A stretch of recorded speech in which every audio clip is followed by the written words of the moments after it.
नमस्कार दोस्तों, एक बार फिर से आप सभी का स्वागत है आपका अपने इस यूट्यूब चैनल एजुकेशनल गैलरी में।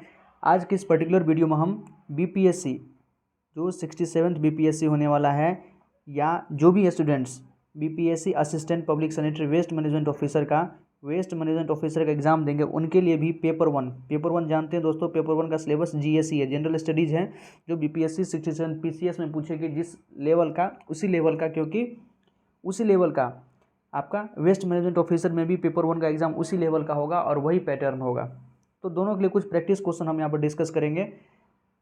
जितना ज़्यादा क्वेश्चन आप प्रैक्टिस कीजिएगा वही आपके लिए बेटर रहेगा, क्योंकि अब एग्ज़ाम का टाइम पीक पे है, चाहे 67 पीसीएस का एग्ज़ाम हो या कुछ दिनों के बाद तो आपका ये असिस्टेंट पब्लिक सैनिटरी वाले का भी एग्ज़ाम होगा, पेपर वन हो जाएगा। तो इसलिए ज़्यादा से ज़्यादा क्वेश्चन प्रैक्टिस करना ही बेटर रहेगा। स्टार्ट करते हैं क्वेश्चन नंबर फर्स्ट से। सैंधव सभ्यता की ईंटों का अलंकरण किस स्थान से मिला है? सैंधव सभ्यता मतलब सिंधु घाटी सभ्यता में जो ईंटों का जो अलंकरण है, ईंटों पर कुछ अलंकरण था, वो किस स्थान से मिला है? कालीबंगा से, चनहुद्रो से, मोहनजोदड़ो से या बनावली से? तो देखिए दोस्तों, अलंकरण जो मिला है ईंटों पर वो मिला है कालीबंगा। ओके, कालीबंगा स्थान के बारे में पूछ सकता है कि ये जगह कहाँ मिला है, तो ये राजस्थान में है। कालीबंगा राजस्थान में मिला है। आंसर तो हो गया आपका फर्स्ट, कालीबंगा। बात करें चनहुद्रो, कभी कभी डायरेक्ट स्थान का नाम ही पूछ लेता है कि सिंधु घाटी सभ्यता का जो चनहुद्रो जगह मिला है वो कहाँ पर अभी वर्तमान में कहाँ पर है? तो चनहुद्रो आपका सिंध प्रांत पाकिस्तान में है चनहुद्रो। मोहनजोदड़ो भी पाकिस्तान, पेशावर सिंध प्रांत के आसपास है। बनावली हिसार हरियाणा में है। बनावली जो है हिसार हरियाणा में है। तो क्वेश्चन नंबर फर्स्ट का आंसर हो गया ए, कालीबंगा। सेकेंड, किस काल में अछूत की अवधारणा स्पष्ट रूप से उदित हुई है? किस पीरियड में जो अछूत है, अछूत का अवधारणा स्पष्ट रूप से उदित हुई है? तो ऋग्वेदिक काल, उत्तर वैदिक काल, उत्तर गुप्त काल या धर्मशास्त्र के काल में? तो धर्मशास्त्र के काल में। कब दोस्तों? धर्मशास्त्र के काल में जो है अछूत की अवधारणा स्पष्ट रूप से व्यक्त हुई है। सेकेंड का डी। थर्ड है, निम्नलिखित में से किस भारतीय राज्य के तीन तरफ अंतर्राष्ट्रीय सीमाएं हैं? किस भारतीय राज्य के तीन तरफ अंतर्राष्ट्रीय सीमाएं हैं? पश्चिम बंगाल है, या त्रिपुरा है, नागालैंड है, या आसाम है? तो जब आप नॉर्थ ईस्ट का दोस्तों आप बनाएंगे मैप देखे होंगे कभी, यहाँ है अरुणाचल प्रदेश, यहाँ है नागालैंड, यहाँ है मणिपुर, यहाँ है मिजोरम। ओके, यहाँ है त्रिपुरा, असम ऊपर है, यहाँ है मेघालय, यहाँ त्रिपुरा। तो ये जो त्रिपुरा है, त्रिपुरा के तीनों तरफ बांग्लादेश इसको घिरे हुआ है। त्रिपुरा के तीनों तरफ से बांग्लादेश उसको घिरे हुआ है। तो आंसर तो हो गया आपका त्रिपुरा। ओके, असम जो है बांग्लादेश से 2 बार सीमा लगाती है, ध्यान रखिए, असम बांग्लादेश से 2 बार सीमा लगाती है। नागालैंड तो आपका इधर हो गया आपका म्यांमार से सीमा लगाती है दोस्तों नागालैंड। तो 3 तरफ से अंतर्राष्ट्रीय सीमा किसके चारों तरफ है? तो 3 तरफ है त्रिपुरा के। तो थर्ड का बी होगा। फोर्थ, निम्नलिखित में से कौन सा एक ईसा पूर्व 6ठी शताब्दी के प्रारंभ में भारत का सर्वाधिक शक्तिशाली नगर राज्य था? देखिए, ईसा पूर्व 6ठी सदी के प्रारंभ में भारत का सर्वाधिक शक्तिशाली नगर था। तो ये आपका ऑप्शन देखिए, कांधार, कंबोज, काशी, मगध। तो मगध बहुत शक्तिशाली था उसमें, ईसा पूर्व 6ठी शताब्दी में। फोर्थ का डी। फिफ्थ, सारनाथ में बुद्ध का प्रथम प्रवचन कहलाता है? सारनाथ में जो महात्मा बुद्ध, भगवान गौतम बुद्ध जो अपना प्रथम प्रवचन दिए थे उसको क्या कहते हैं?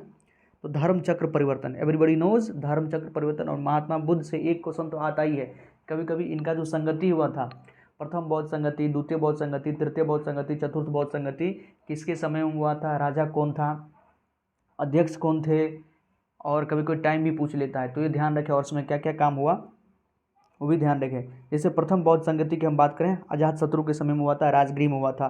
थर्ड, अशोक के समय में हुआ था, और ये कहाँ हुआ था? तो पाटलिपुत्र में हुआ था। फोर्थ हुआ था आपका कनिष्क के समय में कश्मीर में हुआ था। ओके, और जो सेकेंड हुआ था आपका सबकमीर के समय में हुआ था, सेकेंड बौद्ध संगति हुआ था दोस्तों। तो ध्यान रखें, यहाँ का मतलब प्रथम प्रवचन को क्या कहते हैं? धर्मचक्र परिवर्तन। महाविनिष्क्रमण किसको कहते हैं? तो जब महात्मा बुद्ध गृह त्याग किए थे, अपना घर छोड़े थे, उसको महाविनिष्क्रमण कहते हैं। और महापरिनिर्वाण जब अपना देह त्यागे थे, मतलब जब धरती से चले गए, इस धरती से चले गए, उनका जब स्वर्गवास हो गया, तो उसको क्या कहते हैं? महापरिनिर्वाण। तो 5 का आंसर सी हो जाएगा। 6 नंबर, अनेकांतवाद निम्नलिखित में से किसका केंद्रीय सिद्धांत का वर्णन है? अनेकांतवाद किसका केंद्रीय सिद्धांत का एक दर्शन है? तो ये है आपका जैन मत। जो जैन मत है उनका अनेकांत मत एक केंद्रीय सिद्धांत है, केंद्रीय सिद्धांत का दर्शन है। 7वां नंबर है बिंदुसार की मृत्यु के समय, बिंदुसार अशोक के कौन है, पिताजी हैं। बिंदुसार की मृत्यु के समय अशोक किस प्रांत का गवर्नर था? बिंदुसार की मृत्यु के समय अशोक जो था आपका 7th का ये उज्जैन का ये गवर्नर था, ध्यान रखें। मतलब बीपीएससी में तो अशोक से क्वेश्चन आना 100% है, 100% क्वेश्चन दोस्तों अशोक से रिलेटेड, मगध सम्राट से रिलेटेड क्वेश्चन आना ये तय है, तो अच्छे से पढ़ के जाएं। 8 नंबर देखें, राष्ट्रकूट वंश की राजधानी कहाँ थी? राष्ट्रकूट वंश, चोल वंश, गुर्जर प्रतिहार, परमार वंश, गढ़वाल वंश, इस सब से भी क्वेश्चन आता है। यहाँ देखिए राष्ट्रकूट वंश की राजधानी कहाँ थी, और अधिकतर या तो आपसे राजधानी पूछेगा या उसका संस्थापक कौन था। बस यही स्टैंडर्ड क्वेश्चन जो दोस्तों संस्थापक और आपका उसके राजधानी कहाँ था, यही सब पूछता है, ज़्यादा डीपली आपसे नहीं पूछेगा। तो कम से कम राजधानी और संस्थापक का नाम तो आपको जानना चाहिए। राष्ट्रकूट वंश की राजधानी की बात करें तो ये था मालखंड या मान्यखेत, मालखंड या मान्यखेत। इसके संस्थापक की बात करें तो ये कौन थे, दंतीदुर्ग इसके संस्थापक थे राष्ट्रकूट वंश के। और त्रिपक्षीय संघर्ष, कन्नौज पे आधिपत्य के लिए, कन्नौज को मतलब अपने विजय प्राप्त करने हेतु जो त्रिपक्षीय संघर्ष हुआ था उसमें कौन भाग लिया था? तो उसमें इसी वंश का दोस्तों राष्ट्रकूट वंश का राजा था ध्रुव, राष्ट्रकूट वंश का एक राजा था ध्रुव, जिसने गुर्जर प्रतिहार वंश के वत्सराज और पाल वंश के शासक धर्मपाल को पराजित किया था। ध्यान रखेंगे ये सभी, थोड़ा थोड़ा आपको एक्स्ट्रा नॉलेज तो होना चाहिए। 9वां नंबर है चोल राजाओं के किस धर्म को संरक्षण, चोल राजाओं ने किस धर्म को अपना संरक्षण प्रदान किया था? चोल राजाओं ने किस धर्म को अपना संरक्षण प्रदान किया था? तो 9th का सी, शैव धर्म। कौन है दोस्तों? शैव धर्म। ध्यान रखें चोल वंश ने शैव धर्म को अपना संरक्षण प्रदान किया था, या वो समझिए कि शैव धर्म के अनुयायी थे। और बृहदेश्वर मंदिर कभी कभी पूछता है मंदिर का निर्माण किसने करवाया था? तो बृहदेश्वर मंदिर जो तमिलनाडु में है, तमिलनाडु में बृहदेश्वर मंदिर है, चोल शासक राजराज प्रथम नहीं बनवाया था, ठीक है, और वे शैव धर्म के अनुयायी थे। 10th नंबर देखते हैं, एलोरा में गुफाओं व शैलकृत मंदिरों का संबंध है। एलोरा में जो गुफाएं हैं वहाँ शैलकृत मंदिरों का संबंध है किससे, किस-किससे? तो सभी से, हिंदुओं से भी हैं, बौद्ध से भी है और जैनों, तीनों धर्म का वहाँ पर मूर्तियाँ हैं। 11th नंबर, लोधी वंश का अंतिम शासक कौन था? लोधी वंश, याद होगा आपको 1526 में जब पानीपत की पहली लड़ाई होती है, किसके बीच? बाबर और इब्राहिम लोधी। किसके बीच? बाबर और इब्राहिम लोधी की यहाँ पर हार हो जाती है। तो लोधी वंश का अंतिम शासक कौन था? इब्राहिम लोधी। ओके, आसान क्वेश्चन है। बहमनी राज का स्थापना की थी, कहे दोस्तों कि अधिकतर संस्थापक पूछता है, उसकी राजधानी पूछ सकता है, तो कम से कम लूसेंट भी जितना दिया हुआ याद, यदि आप पहले से अच्छे से पढ़े हैं तो उन सब का भी ध्यान रखें, कम से कम संस्थापक और आपको उसका कैपिटल तो ध्यान रखना ही चाहिए। बहमनी राज की स्थापना किसने की थी? तो अलाउद्दीन हसन बहमनशाह। 12th का ए। 13 प्रसिद्ध विरूपाक्ष मंदिर कहाँ अवस्थित है? विरूपाक्ष मंदिर आपका हम्पी कर्नाटक में स्थित है। कहाँ पर? हम्पी कर्नाटक में स्थित है विरूपाक्ष मंदिर। 13 का सी। 14 अद्वैतवाद के सिद्धांत के प्रतिपादक कौन थे?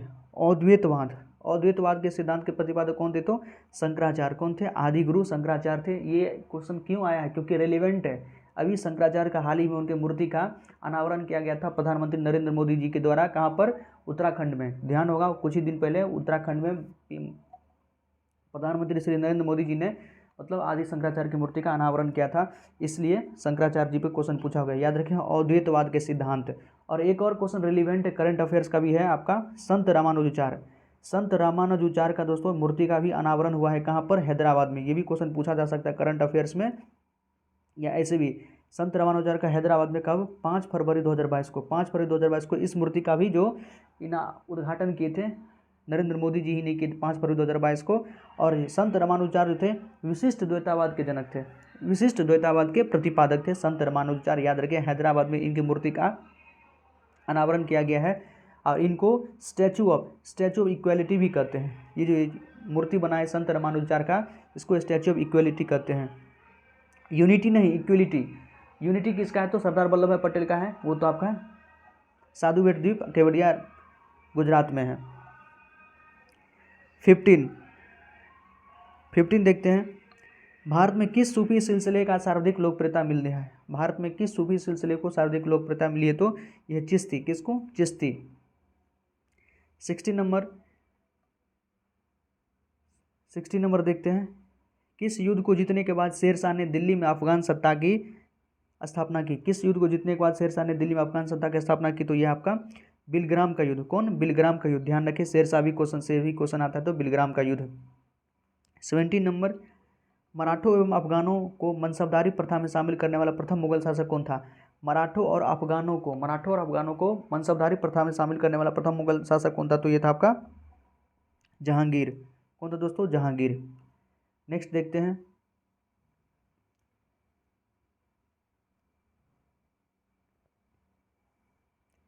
80 नंबर देखते हैं। निम्नलिखित यूरोपीय शक्तियों में किसने शिवाजी को तोप प्रदान की थी? ये कुछ यूरोपियों के बारे में आपको दिया हुआ है। इसमें किसने शिवाजी को तोप प्रदान की थी? तो ये था अंग्रेज। शिवाजी को तोप देने वाला कौन था? अंग्रेज था। 19 नंबर, उस क्षेत्र की पहचान करें जहां से यूरोप वासियों को सर्वोत्तम सोरा और अफीम, मैक्सिमम सोरा और अफीम कहाँ से प्राप्त होता था यूरोप वासियों को? तो बिहार से। कहाँ से? बिहार से। 20 नंबर क्वेश्चन, वांडीवास का युद्ध, जो वांडीवास का युद्ध 1760 में हुआ था, महत्वपूर्ण है, में अंग्रेजों का नेतृत्व किसने किया था? वांडीवास का युद्ध जो 1760 में हुआ था, अंग्रेजों का नेतृत्व किसने किया था? तो सर आयरकूट। कौन? Sir Eyre Coote. एक तो वांडीवास का युद्ध याद रखें, और हेक्टर मुनरो दोस्तों, हेक्टर मुनरो अंग्रेज की तरफ से 1764 का जो बक्सर का युद्ध हुआ था, 1764 का जो बक्सर का युद्ध हुआ था, उसमें ये अंग्रेज की तरफ से कौन थे? तो हेक्टर मुनरो थे। और इधर से कौन लड़ रहे थे? इधर से थे, एक तो था आपका शाह आलम द्वितीय, मीर कासिम और सुजाउद्दौला, जिसमें हेक्टर मुनरो की जीत हुई थी 1764 में, आपको पता होगा। और पूरी तरह से मतलब भारत पे कब्जा हो गया था अंग्रेजों का 1764 के बक्सर के युद्ध में ही। 21 नंबर, ठगी प्रथा के उन्मूलन के संबंध गवर्नर जनरल कौन थे? ठगी प्रथा के उन्मूलन मतलब ठगी प्रथा को किसने अंत किया था? और ये क्वेश्चन बीपीएससी में पहले भी पूछा जा चुका है। ये था आपका विलियम बेंटिक। कौन थे? William Bentinck. ठगी प्रथा को अंत करने वाले कौन थे? विलियम बेंटिक थे। 21 का बी। 22 नंबर, पत्रकार के कर्तव्य का निर्वहन करते हुए जेल जाने वाला प्रथम भारतीय था। पत्रकार के ड्यूटी से अपना पत्रकार का काम कर रहे थे, और उस सिलसिले में जेल जाने वाले प्रथम भारतीय कौन थे? तो बाल गंगाधर तिलक। कई बार जेल गए बाल गंगाधर तिलक, कई स्वतंत्रता आंदोलन के समय में कई बार जेल गए दोस्तों, बहुत बार ये जेल गए हैं बाल गंगाधर, अधिकतर समय इसका जेल में ही कटा है। ध्यान रखें, बाल गंगाधर तिलक। 22 का ए। 23, निम्नलिखित में से कहाँ पर शांत घाटी अवस्थित है? शांत घाटी मतलब सिलिकॉन वैली, अधिकतर लोग सिलिकॉन वैली के नाम से जानते हैं। सिलिकॉन वैली केरल में। कहाँ पर है? केरल में। आसान क्वेश्चन है। 24 नंबर, किस वर्ष राष्ट्रीय गीत वंदे मातरम पहली बार गाया गया था? राष्ट्रीय गीत वंदे मातरम पहली बार कब गाया गया था? 1896 में। कब? 1896। ये क्वेश्चन। और दूसरी बात, कि राष्ट्रीय झंडा को सबसे पहली बार कब अपनाया गया? राष्ट्रीय झंडा को सबसे कब अपनाया गया? ये भी क्वेश्चन आता है। यदि किसी को पता हो तो आप कमेंट सेक्शन में उसको कमेंट कर सकते हैं। 25 नंबर, निम्नलिखित में से कब वेटलैंड दिवस मनाया जाता है? वेटलैंड डे कब मनाया जाता है? 2 फरवरी को। 2 फरवरी को वेटलैंड डे मनाया जाता है। आपको पता होना चाहिए, 2 फरवरी को वेटलैंड डे मनाया जाता है। करंट अफेयर्स का क्वेश्चन है, इंपॉर्टेंट है। 26, 1878 का वर्नाकुलर प्रेस एक्ट किसने रद्द किया है? लागू किसी दूसरे ने किया था, रद्द किसी दूसरे ने किया है दोस्तों। रद्द करने का बात पूछा है तो रिपन। किसने रद्द किया है? Lord Ripon. और पूछेगा वर्नाकुलर प्रेस एक्ट लागू किसने किया था? तो लीटन। ओके, लेकिन यहाँ पर रिपन रद्द के बारे में पूछा है तो रद्द किया था रिपन। 27 नंबर देखते हैं। निम्न में से कौन कैबिनेट मिशन का सदस्य नहीं था? कैबिनेट मिशन 1946 के आसपास आया था, उसका सदस्य कौन नहीं था? पैट्रिक लॉरेंस थे, स्टीफेन क्रिप्स थे, एबीजे अलेक्जेंडर, ये तीनों थे। और कई बार नाम पूछा जाता है दोस्तों इस पे, इसी तीनों का नाम पूछ लेगा कि कौन कौन सदस्य थे। यहाँ पूछा कौन कौन सदस्य नहीं थे, तो ये तो ध्यान रखें, Stephen Cripps, Patrick Lawrence, ABJ Alexander थे, यही तीनों थे।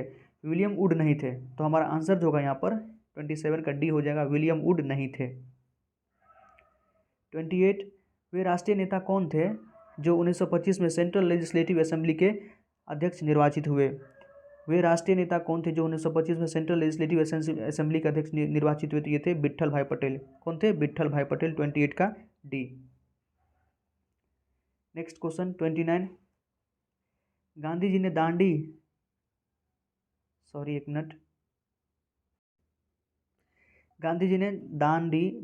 दांडी समुद्र तट पर नमक कानून उल्लंघन किया था। नमक कानून का उल्लंघन कब किए थे? देखिए, ये जो दांडी यात्रा स्टार्ट हुआ था ना, दांडी यात्रा कब से? 12 मार्च 1930 से 6 अप्रैल 12 मार्च को स्टार्ट हुआ था और 6 अप्रैल को एंड हुआ था। तो पूछ रहा है जब एंड, जिस दिन एंड हुआ था 6 अप्रैल को ही नमक कानून का विरोध किए थे गांधी जी। कैसे? तो साबर कहाँ से? साबरमती से दांडी गए थे और वहाँ पर खुद से नमक बनाए और नमक कानून का विरोध किए थे। तो ये आपका हो गया 29 का बी, 6 अप्रैल 1930 को। 30 नंबर देखते हैं, भारत छोड़ो आंदोलन कब प्रारंभ हुआ? देखिए, भारत छोड़ो आंदोलन अधिकतर जो बुक्स में लिखा रहता है 9 अगस्त 1942 को, 9 अगस्त 1942 को, लेकिन 9 अगस्त कहीं है नहीं, तो उसके नज़दीक वाला 8 अगस्त को ही ध्यान रखें। 8 अगस्त, 10 अगस्त नहीं, 8 अगस्त को। 30 का ए। 31, भारत की आज़ादी के समय कांग्रेस के अध्यक्ष कौन थे? जब इंडिया इंडिपेंडेंट हो रहा था उस समय कांग्रेस के अध्यक्ष कौन थे? तो जेबी कृपलानी। कौन थे? जेबी कृपलानी। और गांधी जी कांग्रेस के अध्यक्ष कब बने थे? तो 1924 के बेलगांव अधिवेशन में गांधी जी कांग्रेस के अध्यक्ष बने थे। सरदार पटेल 1931 के कराची अधिवेशन में, और जवाहरलाल नेहरू 1929 के लाहौर अधिवेशन में। सभी का ध्यान रखें, मतलब अधिवेशन से भी एक क्वेश्चन तो पूछा ही जाता है। 32 नंबर, काकोरी ट्रेन डकैती के नायक कौन थे? तो ये थे आपका राम प्रसाद बिस्मिल। कौन थे? राम प्रसाद बिस्मिल। 33, निम्नलिखित में से किसने स्वदेशी आंदोलन का नेतृत्व दिल्ली में किया था? स्वदेशी आंदोलन जब लॉर्ड कर्जन ने बंगाल विभाजन की घोषणा की, उसी के विरोध में स्वदेशी आंदोलन स्टार्ट हुआ था। कहाँ पर? पश्चिम बंगाल में, और धीरे धीरे पूरे भारत में फैल गया। तो यहाँ से पूछ रहा है कि दिल्ली में इसका नेतृत्व किसने किया? तो सैयद हैदर हाजा ने। किसने? सैयद हैदर हाजा ने। 34, निम्नलिखित में से किसका योगदान होम रूल लीग की स्थापना में नहीं था? होम रूल लीग की स्थापना में किसका योगदान नहीं था? तो बाल गंगाधर तिलक, एनी बेसेंट और एम सुब्रमण्यम अय्यर तो थे। Bal Gangadhar Tilak, Annie Besant, M Subramaniam Iyer थे। टी.एस. ऑलकॉट का नहीं था। ओके, तो आंसर हमारा हो गया डी, 34 का डी। 35, वर्ष 1905 में बंगाल विभाजन के समय वायसराय कौन था? अभी चर्चा किए हैं, लॉर्ड कर्जन। आसान क्वेश्चन है, लॉर्ड कर्जन। 36, भारत की संविधान सभा को गठित करने का आधार क्या था? भारत का जो संविधान सभा बनना था दोस्तों, उसका आधार क्या था, बेस क्या था? तो उससे पहले आया था कौन? Cabinet mission. Cabinet mission plan जो 1946 में आया था, इसमें आपका पैथिक लॉरेंस, स्टीफेन क्रिप्स और एवी जेलेंडर जो थे अंग्रेज की तरफ से, इसी के बाद से भारत में संविधान सभा का गठन हुआ था। 36 का बी, कैबिनेट मिशन के बाद। 37, भारतीय संविधान सभा को संघीय शक्ति समिति के अध्यक्ष कौन थे? भारतीय संविधान सभा के संघीय शक्ति समिति के अध्यक्ष कौन थे? पंडित जवाहरलाल नेहरू। कौन थे? पंडित जवाहरलाल नेहरू, ध्यान रखें। 38, भारतीय संविधान को जो इंडियन कॉन्स्टिट्यूशन है उसको संविधान सभा द्वारा कब अंगीकृत किया गया था? तो ये तो प्रेम्बल में भी लिखा रहता है, 26 नवंबर 1949 को अंगीकृत अभूषित इसको किया गया था, 26 नवंबर 1949 को। नेक्स्ट क्वेश्चन देखते हैं। जितना ज़्यादा प्रैक्टिस कीजिएगा दोस्तों आपके लिए बेटर रहेगा, कोशिश करें ज़्यादा से ज़्यादा क्वेश्चन प्रैक्टिस करें।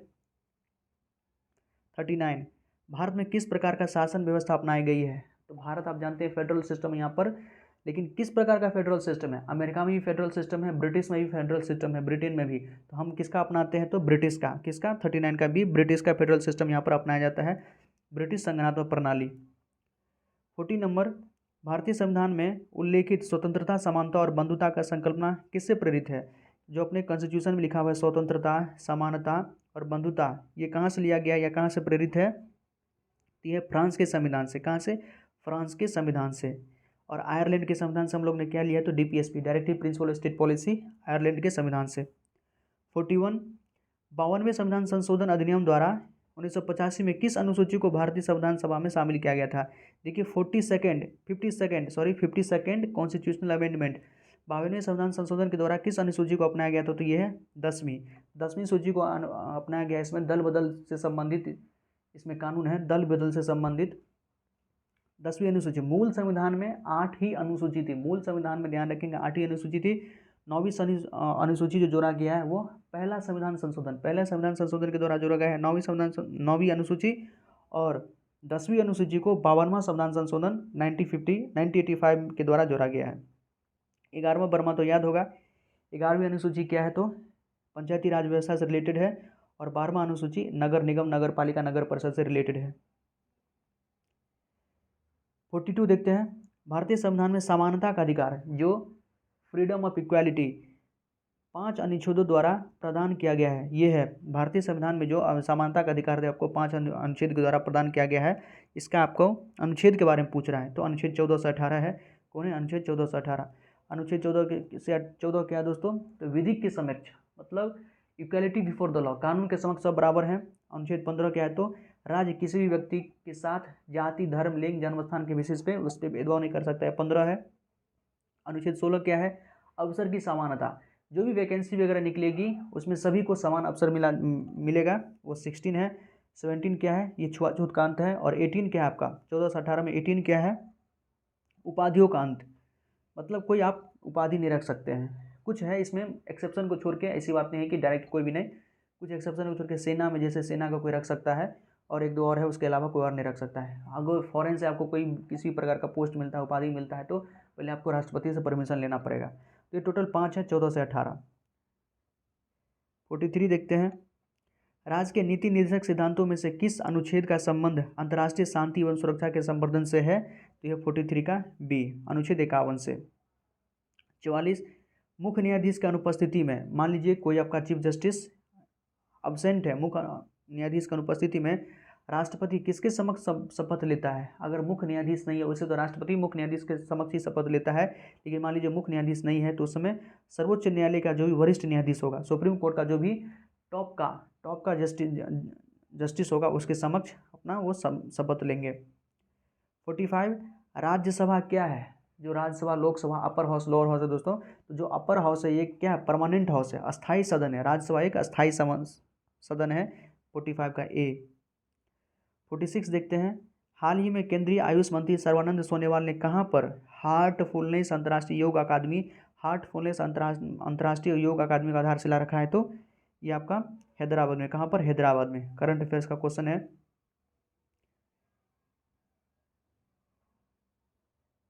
नेक्स्ट क्वेश्चन देखते हैं 47 नंबर।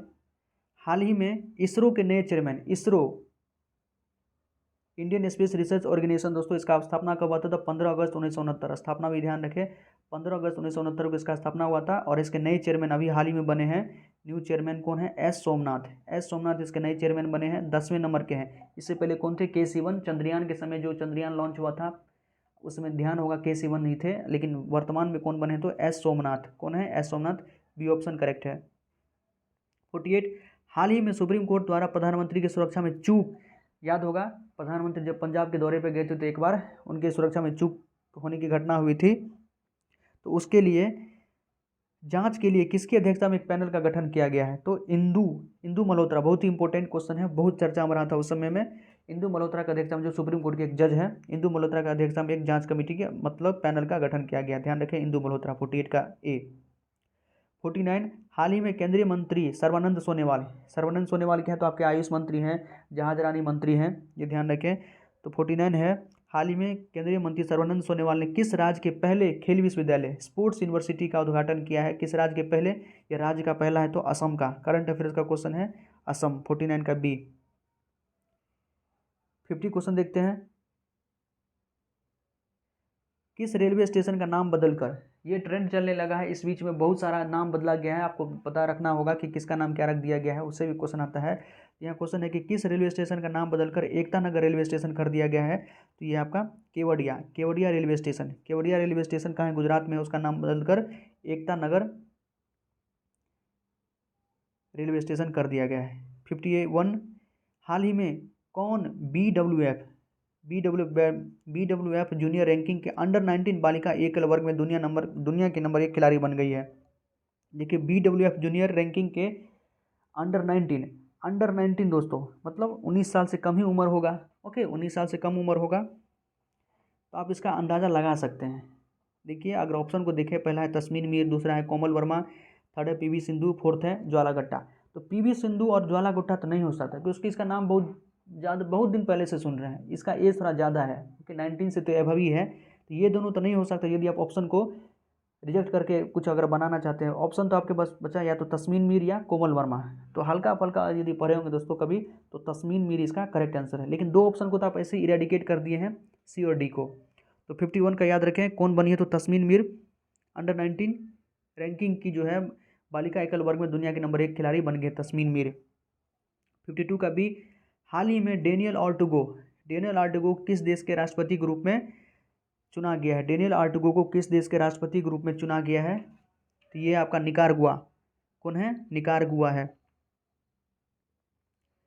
निकारागुआ के राष्ट्रपति के रूप में इनको चुना गया है। निकारागुआ की राजधानी, निकारागुआ पहले तो आपको पता रखना पड़ेगा कि किसका देश है, तो नॉर्थ अमेरिका का, उत्तरी अमेरिका का देश है निकारागुआ।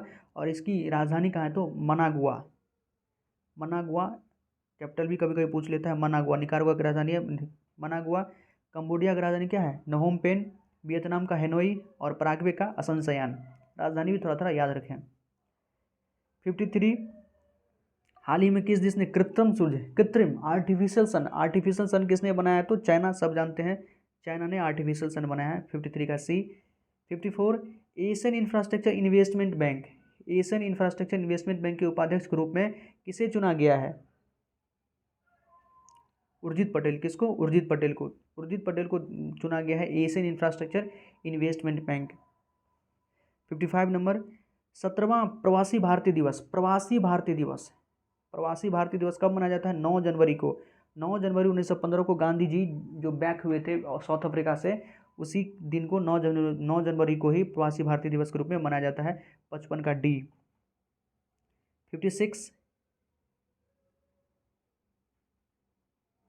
कौन सा दिन हर वर्ष वीर बाल दिवस के रूप में मनाया जाएगा? देखिए इसी बार घोषणा हुआ है, पहली बार घोषणा हुआ है, इसलिए इम्पोर्टेंट हो जाता है। वीर बाल दिवस हाल ही में प्रधानमंत्री नरेंद्र मोदी जी ने जो है जनवरी के महीने में वीर बाल दिवस मनाने की घोषणा की है कि 26 दिसंबर को, प्रत्येक साल अब 26 दिसंबर को वीर बाल दिवस मनाया जाएगा।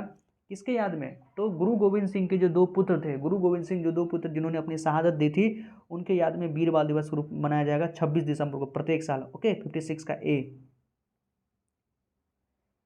नेक्स्ट क्वेश्चन देखते हैं। 57, किस राज्य सरकार ने $100 मिलियन के निवेश के लिए दुबई में सेंचुरी फाइनेंशियल के साथ समझौता ज्ञापन पर हस्ताक्षर किया है? देखिए $100 मिलियन के निवेश के लिए दुबई में सेंचुरी फाइनेंशियल के साथ समझौता ज्ञापन पर हस्ताक्षर किया, तो ये आपका जम्मू कश्मीर। करंट अफेयर्स का क्वेश्चन है। नेक्स्ट क्वेश्चन 58, राष्ट्रीय स्वास्थ्य मिशन असम ने किसके सहयोग से जनवरी 2022 में निरामय परियोजना शुरू की है? तो निरामय परियोजना दोस्तों, इसका आप थोड़ा रिसर्च करके बताएं कि 58 का आंसर क्या होगा। ठीक है, कमेंट में इसको आप बताएंगे। 59, विश्व हिंदी दिवस ये जनवरी में मनाया गया। प्रवासी भारतीय दिवस ये भी जनवरी में मनाया गया। ध्यान रखेंगे आपको, विश्व हिंदी दिवस कब मनाया जाता है? तो 10 जनवरी को। और कमेंट में करके बताएं आप, कमेंट में ये भी लिखें कि राष्ट्रीय हिंदी दिवस कब मनाया जाता है, ये कमेंट में बताएं आप। 60 नंबर है, हाल ही में किस देश ने बाल विवाह पर प्रतिबंध लगाया है? करंट अफेयर्स का क्वेश्चन है। फिलीपींस की राजधानी मनीला, फिलीपींस ने ही बाल विवाह पर प्रतिबंध लगाया है। 61, हाल ही में तीसरे राष्ट्रीय जल पुरस्कार, जो थर्ड राष्ट्रीय जल पुरस्कार 2020 की घोषणा की गई है, इसमें प्रथम स्थान पर किस राज्य को है? तो प्रथम स्थान मिला है दोस्तों उत्तर प्रदेश। प्रथम स्थान पर उत्तर प्रदेश है, सेकंड पर राजस्थान है, थर्ड पे छत्तीसगढ़ है। ध्यान रखेंगे, फर्स्ट पे है उत्तर प्रदेश। 62, हाल ही में ई गवर्नेंस पर राष्ट्रीय सम्मेलन 2022 का आयोजन कहाँ किया गया? ई गवर्नेंस पर राष्ट्रीय सम्मेलन 2022 का आयोजन कहाँ किया गया? तो हैदराबाद में। 62 का ए। 63, केंद्रीय मंत्री डॉक्टर जितेंद्र सिंह ने किस शहर में भारत के पहले ओपन रॉक म्यूजियम का उद्घाटन किया है? ये कहाँ पर? हैदराबाद में। कहाँ पर? हैदराबाद में। हैदराबाद में बहुत चीज़ इस बार नया चीज़ हुआ है। एक तो सबसे पहले हम बता दिए तो बहुत ज़्यादा इंपॉर्टेंट है, स्टैच्यू ऑफ इक्वालिटी, संत रामानुजाचार्य की मूर्ति का अनावरण किया गया प्रधानमंत्री मोदी जी द्वारा। 5 फरवरी 2022 को 216 फीट की मूर्ति है, स्टैच्यू ऑफ इक्वालिटी उसको बोलते हैं, हैदराबाद में ही। ओके, और ओपन रॉक म्यूजियम का भी वहीं उद्घाटन किया गया है। 64, बिहार के किस जिले में 200 फीट ऊंचा विराट रामायण मंदिर बन रहा है? तो पूर्वी चंपारण। कहाँ पर विराट रामायण मंदिर बन रहा है? पूर्वी चंपारण में। 65, अंतर्राष्ट्रीय सौर गठबंधन में शामिल होने वाला 102वां इंटरनेशनल सोलर अलायंस में शामिल होने वाला 102 वाला देश कौन बन गया है? तो ये बन गया आपका एंटीगा और बारमूडा। 101वां देश पूछेगा तो अमेरिका है, 101वां देश पूछेगा अमेरिका। और इंटरनेशनल सोलर अलायंस का हेडक्वार्टर कहाँ है? तो गुरुग्राम, हरियाणा। 66, केंद्र सरकार ने जनगणना 2021 जो 2021 में जनगणना होने वाला था को कब तक के लिए स्थगित करने का फैसला लिया है? ये सितंबर 2022 तक इसको मतलब पोस्टपोन रहेगा जो जनगणना आपका है सितंबर 2022 तक पोस्टपोन्ड है, उसके बाद घोषणा कुछ होगा। और ये बताएं दोस्तों कि जनगणना राज्य सूची का विषय है, संघ सूची का विषय है या समवर्ती सूची का विषय है। तो जनगणना याद रखें संघ सूची किसका है, संघ सूची का विषय है। लेकिन जनसंख्या जो है आपका समवर्ती सूची का विषय है। जनसंख्या याद रखें, क्वेश्चन पूछा गया है पहले, जनसंख्या समवर्ती सूची का विषय है, लेकिन जनगणना जो है आपका संघ सूची का विषय है। ओके। 67, दक्षिणी ध्रुव पर अकेले पहुंचने वाली पहली अश्वेत, साउथ पोल पर पहुंचने वाली पहली अश्वेत महिला कौन बनी है, तो हरप्रीत चंडी, नाम सुने होंगे हाल फिलहाल में। हरप्रीत चंडी जो है नॉर्थ पोल पर पहुंचने वाली पहली अश्वेत महिला बन गई है।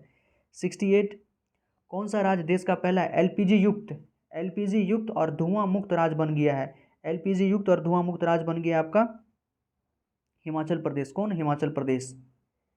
69 नंबर, भारत का पहला स्मार्ट हाईकोर्ट जो पूरी तरह से पेपरलेस बन गया है, स्मार्ट हाईकोर्ट जो पूरी तरह से पेपरलेस बन गया, कौन है, केरल हाईकोर्ट। और ये क्वेश्चन और भी पूछा जाएगा दोस्तों कि फर्स्ट पेपरलेस गवर्नमेंट कहाँ बना है, पहली पेपरलेस सरकार कहाँ बना है, तो यूएई में। पहली पेपरलेस सरकार कहाँ बना है, यूएई में। और हाल ही फिलहाल में पेपरलेस विधानसभा कौन बना है, तो ये आपका नागालैंड। पेपरलेस विधानसभा कौन बना है, नागालैंड। तो ये क्वेश्चन भी ध्यान रखेंगे, यहाँ पूछा है पहली पेपरलेस स्मार्ट हाईकोर्ट, तो आपका केरल।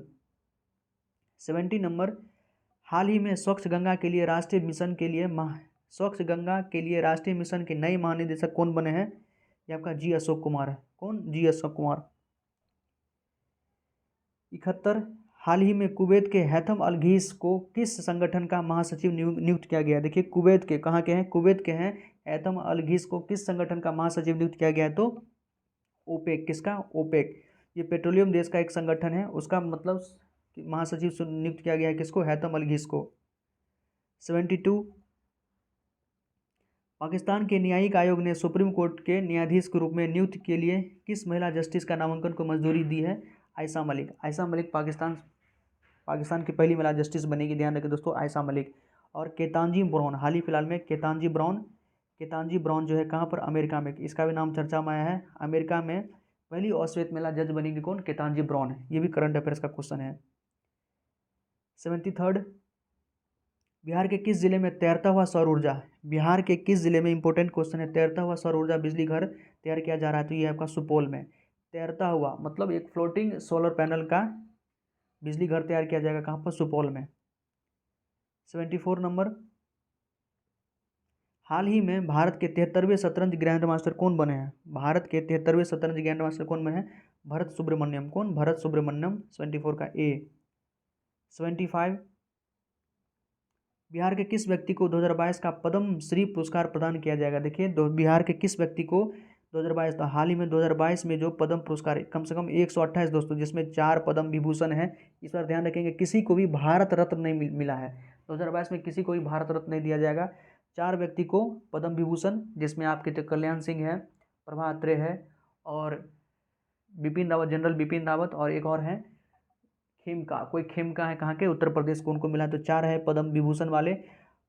पद्म भूषण 17 व्यक्ति को पद्म भूषण मिलेगा, जिसमें तो एक तो आपको याद रखें देवन झझरिया, खिलाड़ी में देवन झझरिया जो कि राजस्थान से भाला फेंक के खिलाड़ी हैं, पैरालंपिक में ब्रॉन्ज जीते थे। और सुंदर पिचई, सत्य नडेला, इन सबको क्या मिलेगा, तो पद्म भूषण मिलेगा। और लगभग 117 व्यक्ति को, 117 नहीं 108 व्यक्ति को पद्मश्री दिया जाएगा। ओके। तो जिसमें बिहार के 2 व्यक्ति थे, एक तो है सैवल गुप्ता और दूसरा है आचार्य चंदना जी। सैवल गुप्ता और आचार्य चंदना जी। तो यहाँ का 2 ऑप्शन सही होगा, इसलिए आंसर क्या जाएगा हमारा, ई आंसर जाएगा यहाँ पर, 75 का ई। 76, किस टेलीस्कोप ने 8 जनवरी 2022 को अपना 2 सप्ताह का परिनियोजन चरण पूरा किया है। किस टेलीस्कोप ने 8 जनवरी 2022 को अपना 2 सप्ताह का परिनियोजन पूरा किया है, तो यह जेम्स वेब टेलीस्कोप। कौन है, जेम्स वेब टेलीस्कोप। ओके। तो इस वीडियो में दोस्तों हम 76 तक रखते हैं। आगे का जो भी क्वेश्चन है वो हम कल अगले वीडियो में डिस्कस करेंगे। 76 तक में आपको कोई कन्फ्यूज़न हो तो आप ज़रूर हमसे कमेंट करके पूछ सकते हैं। अच्छे से दोस्तों प्रैक्टिस करें, सुनते जाए, कम से कम सुनने से भी बहुत सारा क्वेश्चन याद हो जाता है। करंट अफेयर्स का देख लें, आप लेवल देख लें कि किस प्रकार क्वेश्चन पूछा जाता है। यहाँ तो कुछ नज़दीक का करंट अफेयर्स है, बहुत पीछे का भी पूछता है, लेकिन नज़दीक का आप तैयार कर सकते हैं, पीछे का कुछ ही रहता है, वो लगभग याद ही रहता है। ठीक है दोस्तों, अच्छा लगा तो प्लीज़ चैनल को सब्सक्राइब कर दे, लाइक कर दे। कोई भी नोटिफिकेशन वगैरह आए तो अपने चैनल पे अपडेट करते रहते हैं। थैंक यू दोस्तों, जय हिंद।